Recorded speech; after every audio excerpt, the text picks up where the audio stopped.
Shelley-Ann Brown is no stranger to the Olympics. In the Vancouver 2010 Winter Games, she and teammate Helen Upperton won silver in bobsleigh. When we last spoke to Brown right after her win, she had made the decision to do something only a few winter athletes have ever done: compete in a Summer Olympic sport. So what's next for Miss Shelley-Ann Brown? What's next?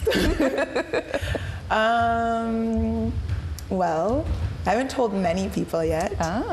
But speaking of going for it, I actually am going to begin sprinting again. Yeah. Wow. Yeah.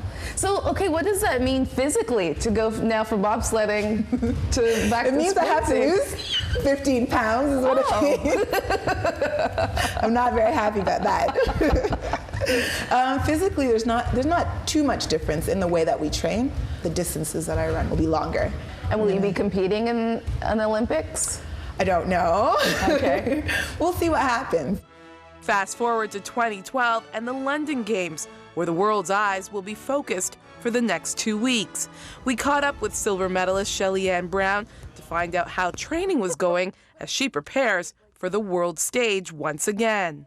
I think I decided to compete because it's what I've always loved. I've always loved to run, and I felt like I wasn't done with my athletic endeavors.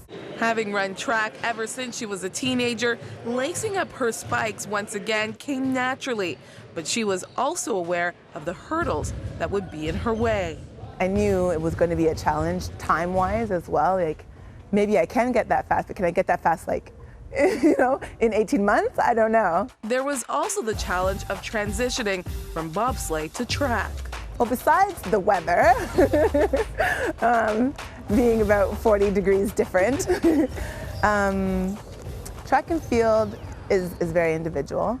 And bobsleigh is, obviously, you have to do it as a team. And while there is sort of a team feel in track and field, when you line up by yourself. And your results are your results. They have everything to do with just you. And part of that's appealing. I loved being a teammate and everything that I learned and that I could bring to a team and that I got from being a part of a team. But I also loved just the pureness of track and field. It's the purest sport that there is. There's nothing involved. There's no equipment. There's no lugging 500-pound bobsleighs around. There's no sanding, polishing runners or doing anything like that. You know, for bobsleigh, to get ready to even just train, it's like a 2-hour preparation. And for track and field, I bring my spikes and I head to the track. So it's lighter, but it also is, well, I say pure because it's the very first thing that anybody does. You learn how to crawl, you learn how to walk, and then you learn how to run. And then you run fast as you can. And every kid does it. But in April of this year, Shelley-Ann made a dramatic decision, one that would affect her athletic career. The first 2 weeks of Lent, my brother went away and invited me to come to his house and sort of house sit. I had a lot of time to talk to God and say, what is it that you really want me to do? And I think every athlete has this point of time where they ask themselves, am I doing this because I can, or am I doing this because I should? And I really, really struggled, I didn't want to let it go. This has been life for me.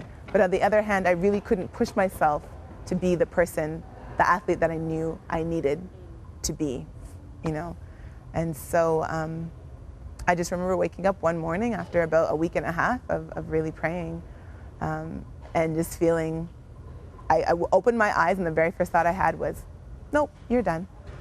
And I went to the track and I had the best track workout possible and I felt joyful again. I thank God for being so involved even in these small little parts, of my life. I sometimes think, why do there's so much to care about and so much to pay attention to, and that he would even, would hear these small things just really makes me feel well cared for, and I am well cared for. After years of being rated by how fast she was and what she could physically achieve, Brown has not just decided not to compete this year, but to call it quits. I think actually that realization that I'm more than just a number came in the last couple of years while I was still being a number, just having the opportunity to go different places and speak to kids all over Toronto and Canada, and to different groups, and recognizing that yes, I'm an athlete and I have this sporting life, but there's so much more to who I am, and it should continuously be a journey. Like everything I've done in my life has been this amazing adventure. Like I did track, and then I went to school, and then I'm doing bobsledding, you know, and I can continue to have adventures that have maybe nothing to do with sport, you know, and it's okay, and I can embrace those parts of myself as well. And this opens up a new opportunity to embrace a long-time dream. I got accepted to Teachers College, and so I will be going to Teachers College in the fall, and I'm so excited to be a teacher, and it's another aspect of myself that I have always felt that I am. I'm an athlete, but I'm a teacher, and you know, and I love it. And how will she feel watching the Summer Olympics at home with the rest of us? I think it's going to be wonderful. I thought about that too. Like I actually weighed this when I was trying to make my decision. I was thinking, well, how will I feel if I'm watching the Olympics? Will I regret not making the decision just to go for it, whether or not I made it? You know, because it was really actually a long shot, and I don't. Like I don't feel regret at all. I just feel excited for all the athletes. There's so many amazing athletes, and I'm so excited to see them. And to have had the chance, she says, to represent her country on such an important stage. Who gets to be an Olympian in their home country? Not me. You know, this is less than 1 in a million. You know, to have an Olympics in your home country at a time when you actually can do it, you know, and then to make it, and then to have it be the best Olympics that your country's ever had.